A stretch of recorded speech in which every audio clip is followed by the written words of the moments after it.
I had an interesting paradigm shift this week.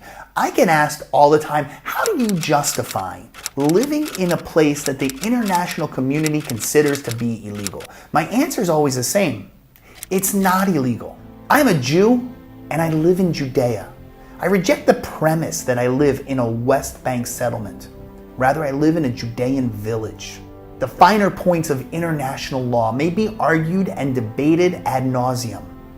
But the fact that the Jewish people have lived in these hills for thousands of years is beyond dispute.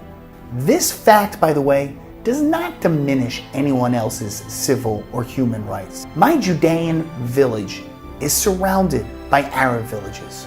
We interact, we connect with each other, we shop together.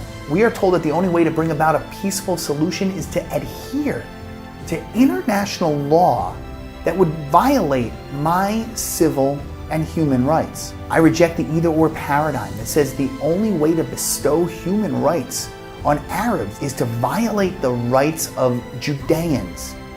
On December 1st, 1955, in Montgomery, Alabama, an African-American woman named Rosa Parks refused to relinquish her seat to a white man on a bus, even though it was the law.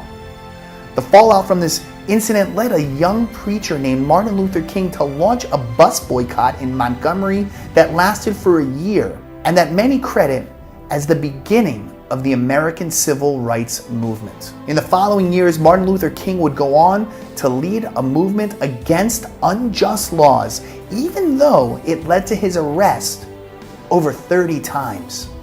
Rosa Parks was not a legal scholar. She didn't refuse to give up her seat on the bus because she interpreted a state law differently than the state of Alabama had intended and then determined it unjust. She refused to give up her seat because doing so would have violated her basic human and civil rights. She was a woman of dignity and character, and she refused to be diminished in the light of a biased, unjust legal system. The reason Rosa Parks and Dr. King are remembered to this day is because of their acceptance of a higher moral authority.